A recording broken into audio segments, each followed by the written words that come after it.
नमस्कार दोस्तों, स्वागत है आपका जनरल स्टडी अड्डा चैनल पर। नवंबर महीने के हम करंट अफेयर्स देख रहे थे, जिसमें हमने पहले क्लास में 30 करंट अफेयर को, जो महत्वपूर्ण इंपॉर्टेंट करंट अफेयर थे, उसको देखा है। हम उसी के आगे आज देखेंगे 31 नंबर से 70 नंबर तक। तो चलिए शुरू करते हैं बिना देर किए हुए। चैनल को आप लोग जरूर सब्सक्राइब कर लीजिए। इसमें देखते हैं 31 नंबर प्रश्न। 31 नंबर है, 11 नवंबर 2024 को राष्ट्रपति द्रौपदी मुर्मू ने सर्वोच्च न्यायालय के 51वें मुख्य न्यायाधीश के रूप में किसे शपथ दिलाई? तो ये है न्यायमूर्ति संजीव खन्ना जी, इनको शपथ दिलाई है। 51वें हैं ये इंपॉर्टेंट प्रश्न है, ध्यान रखिएगा याद करके। आगे देखते हैं हम 32 नंबर प्रश्न। 32 नंबर है, नवंबर 2024 में institute for energy economics and financial analysis तथा JMK रिसर्च एंड एनालिटिक्स द्वारा जारी की एक नई रिपोर्ट के अनुसार भारत के सौर फोटोवोल्टाइक उत्पादों का निर्यात मूल्य वित्त वर्ष 2022 से 23 गुना बढ़कर वित्त वर्ष 2024 में कितना हो गया? तो इसका है $2 अरब। $2 अरब इसका आंसर है, $2 अरब हो गया। आगे देखते हैं हम 33 नंबर प्रश्न। 11 नवंबर 2024 को अंतर्राष्ट्रीय समुद्री अपराधों से निपटने और क्षेत्रीय सहयोग को बढ़ावा देने के लिए भारतीय तटरक्षक बल और श्रीलंका तटरक्षक बल के मध्य 7वीं वार्षिक उच्च स्तरीय बैठक का आयोजन कहाँ किया गया? तो ये कोलंबो में की गई। पूछ सकता है एग्जाम में, ध्यान रखिएगा। आगे देखते हैं 34 नंबर प्रश्न। 34 नंबर है, 11 नवंबर 2024 को जापान की लिबरल डेमोक्रेटिक पार्टी के किस नेता को जापानी संसद के दोनों सदनों में सर्वाधिक मत प्राप्त करने के बाद पुनः प्रधानमंत्री नियुक्त किया गया, पुनः प्रधानमंत्री के लिए चुना गया है? तो देखते हैं इसका आंसर क्या है 34 नंबर का। 34 नंबर का आंसर है आपका शिगेरू इशिबा। इन्होंने दोबारा से जीत हासिल की है, ये PM बने हैं जापान के शिगेरू इशिबा। आगे देखते हैं हम 35 नंबर प्रश्न। 11 नवंबर 2024 को केंद्रीय गृह मंत्री अमित शाह की अध्यक्षता में एक उच्च स्तरीय समिति ने राज्यों में अग्निशमन सेवाओं के विस्तार और आधुनिकीकरण के लिए छत्तीसगढ़, उड़ीसा, पश्चिम बंगाल के लिए कितने मूल्य की लागत वाली 3 परियोजनाओं को मंजूरी दी है? तो ये 725.62 करोड़ रुपए की लागत से इन परियोजनाओं को मंजूरी दी है। आगे देखते हैं 36 नंबर। 36 नंबर है, 8 नवंबर 2024 को federation of Indian chambers of commerce and industry FICCI द्वारा दी गई जानकारी के अनुसार किसे वर्ष 2024-25 के लिए फिक्की का अध्यक्ष चुना गया है? तो ये हर्षवर्धन अग्रवाल है, इनको अध्यक्ष चुना गया है फिक्की का।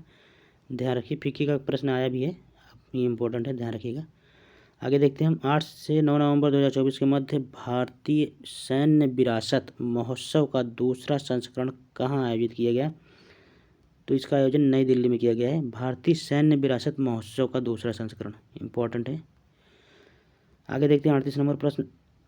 नवंबर 2024 में किस देश ने एक महत्वपूर्ण कदम उठाते हुए 16 वर्ष से कम उम्र के बच्चों को सोशल मीडिया का उपयोग करने पर प्रतिबंध लगाने के लिए कानून बनाने की घोषणा की है? ऑस्ट्रेलिया ने। बहुत ही इंपॉर्टेंट प्रश्न है, किसी न किसी एग्जाम में इस प्रश्न को आना ही आना है, ये आप ध्यान रखिएगा।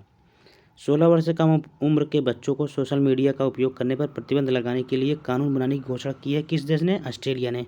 बहुत ही हाईलाइटेड न्यूज़ थी ये, तो इसको ध्यान रखिएगा आप। 39 नंबर देखते हैं। 39 नंबर है, 7 नवंबर 2024 को असम के राज्यपाल लक्ष्मण प्रसाद आचार्य ने तुमुलपुर जिले के दरंगा में आयोजित कार्यक्रम के दौरान किस देश के साथ आपसी संबंधों को बढ़ावा देने के लिए दरंगा इमिग्रेशन चेक पोस्ट का उद्घाटन किया है? तो ये भूटान के साथ है। आगे देखते हैं 40 नंबर प्रश्न। 7 नवंबर 2024 को केंद्रीय गृह मंत्री अमित शाह ने राष्ट्रीय जांच एजेंसी NIA द्वारा आयोजित 2 दिवसीय आतंकवाद निरोधी सम्मेलन 2024 का उद्घाटन कहाँ किया? तो नई दिल्ली में किया इसका। 41 नंबर प्रश्न देखते हैं। 8 नवंबर 2024 को किस शहर में स्थित institute for social economic change में शहर की पहली डिजिटल जनसंख्या घड़ी का उद्घाटन किया गया है? तो बेंगलुरु में किया गया है डिजिटल जनसंख्या घड़ी। बहुत ही इंपॉर्टेंट प्रश्न है, क्योंकि डिजिटल जनसंख्या घड़ी का मतलब इशू ये है कि वहाँ प्रतिदिन या प्रति घंटे कितने जनसंख्या बढ़ रही है उसका ये गणना करेगा, तो इसलिए इसका वहाँ उद्घाटन किया गया है बेंगलुरु में डिजिटल जनसंख्या घड़ी। इंपॉर्टेंट प्रश्न है, ध्यान रखिएगा। 42 नंबर प्रश्न देखते हैं। 7 नवंबर 2024 को कोयला मंत्रालय के सचिव विक्रम देवदत्त ने विकसित भारत और डिजिटल रूप से सक्षम अर्थव्यवस्था के विजन के अनुरूप किस पोर्टल पर माइन ओपनिंग परमिशन मॉड्यूल का शुभारंभ किया है? किस पोर्टल पर? तो ये 42 नंबर प्रश्न का उत्तर देखते हैं हम। ये है single window clearance system portal का इन्होंने शुरुआत की है। 43 नंबर प्रश्न देखते हैं। 7 नवंबर 2024 को केंद्रीय होम्योपैथिक अनुसंधान परिषद के अधीनस्थ होम्योपैथिक क्लिनिकल रिसर्च यूनिट ने सिक्किम के हर्बल ज्ञान को होम्योपैथी के सिद्धांतों के साथ एकीकृत करने के उद्देश्य से सतत चिकित्सा शिक्षा कार्यक्रम का आयोजन कहाँ किया? तो इसका आंसर है द फर्न डेंजोंग होटल गंगटोक में किया है। आगे देखते हैं 44 नंबर प्रश्न। हाल ही में प्रधानमंत्री नरेंद्र मोदी ने विकसित भारत @2047 के विजन के अनुरूप किस राज्य सरकार ने देश की पहली सेमीकंडक्टर नीति 2022 से 27 जारी की है? तो ये गुजरात ने की है। इम्पोर्टेंट है। 5 से 7 नवंबर 45 नंबर देखते हैं। 5 से 7 नवंबर 2024 के मध्य लंदन में आयोजित वर्ल्ड ट्रैवल मार्केट में भारत के किस मंत्रालय ने भाग लिया है? तो इसका आंसर है पर्यटन मंत्रालय ने। ट्रैवल से संबंधित है तो टूरिज्म यानी कि पर्यटन मंत्रालय से संबंधित है। आगे देखते हैं 46 नंबर प्रश्न। हम 46 नंबर है 5 नवंबर 2024 को भारतीय मुक्केबाज मनदीप जांगड़ा ने कैमन आइलैंड्स में आयोजित विश्व मुक्केबाजी महासंघ का सुपर फेदरवेट विश्व खिताब किससे हराकर जीता? तो इन्होंने कॉनर मैकिंटोश ब्रिटेन के हैं, उनको हराया और ये खिताब जीता। 47 नंबर प्रश्न देखते हैं हम। 5 नवंबर 2024 को भारतीय तटरक्षक बल आईसीजी के उप महानिदेशक नीति एवं योजना महानिरीक्षक आईजी आनंद प्रकाश बडोला ने प्रोजेक्ट डिजिटल कोस्ट गार्ड के टियर 3 डेटा सेंटर की आधारशिला कहाँ रखी है? तो इसका नई दिल्ली में इन्होंने रखी है। आगे देखते हैं हम 48 नंबर प्रश्न। 8 नवंबर 2024 को मनाए गए विश्व रेडियोग्राफी दिवस 2024 की थीम क्या थी? तो ये थी इसकी थीम रेडियोग्राफर्स अदृश्य को देखना। इसकी थीम थी विश्व रेडियोग्राफर दिवस। कब मनाया गया? 8 नवंबर को। इसकी थीम थी रेडियोग्राफर्स अदृश्य को देखना। 49 नंबर प्रश्न देखते हैं हम। 6 से 8 नवंबर 2024 के मध्य सिंगापुर में आयोजित सिंगापुर फिनटेक फेस्टिवल के दौरान वित्तीय संस्थानों और फिनटेक के लिए अग्रणी वैश्विक सहयोगी नवाचार मंच एपिक्स के साथ साझेदारी में किस भारतीय बैंक ने इनोवेशन हब का शुभारंभ किया है? तो इसका आंसर है भारतीय स्टेट बैंक ने शुभारंभ किया है। 57 नंबर प्रश्न देखते हैं हम। 7 नवंबर 2024 को कृषि एवं किसान कल्याण मंत्रालय ने उत्तरी राज्यों द्वारा क्रियान्वित कृषि योजनाओं की मध्यावधि समीक्षा के लिए एक क्षेत्रीय सम्मेलन का आयोजन किया। तो ये कृषि भवन नई दिल्ली में किया गया इसका आयोजन। 51 नंबर प्रश्न देखते हैं। 4 नवंबर 2024 को विदेश मंत्री एस जयशंकर ने ऑस्ट्रेलिया के किस शहर में भारत के नए महावाणिज्य दूतावास का उद्घाटन किया है? तो ब्रिस्बेन में। ये जो कभी कभी कम हाईलाइटेड प्रश्न होते हैं और परीक्षा में इसके आने की संभावना भी रहती है, कभी कभी पूछ ले दिया जाता है जिससे आप बिल्कुल नज़रअंदाज करते हैं, वही प्रश्न आ जाता है, देखने को मिलते हैं।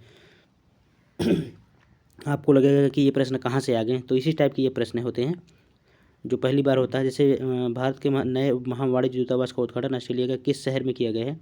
तो ब्रिस्बेन में किया गया है।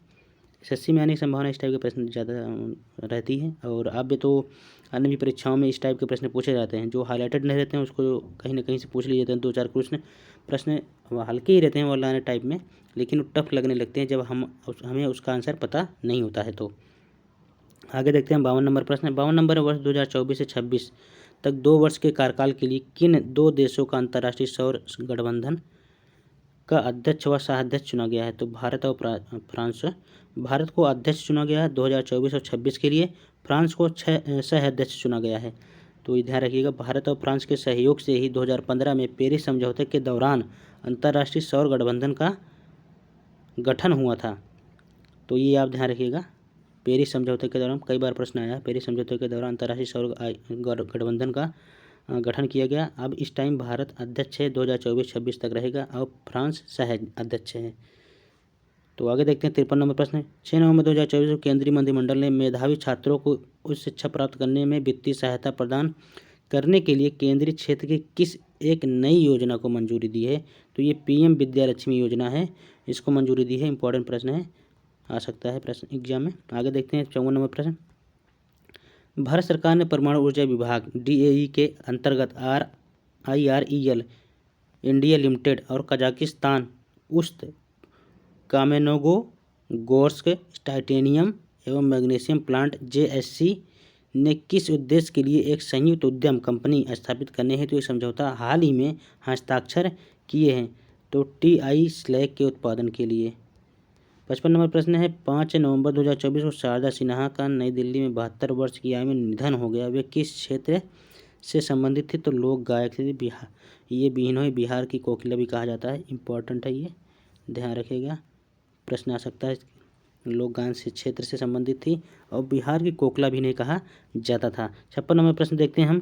4 नवंबर 2024 को Steel Authority of India Limited SAIL ने नई दिल्ली में स्थित कॉर्पोरेट कार्यालय में किसके साथ शैक्षणिक सहयोग के लिए एक समझौता ज्ञापन किया है? तो ये administration staff of college of India Hyderabad के साथ इन्होंने समझौता किया है।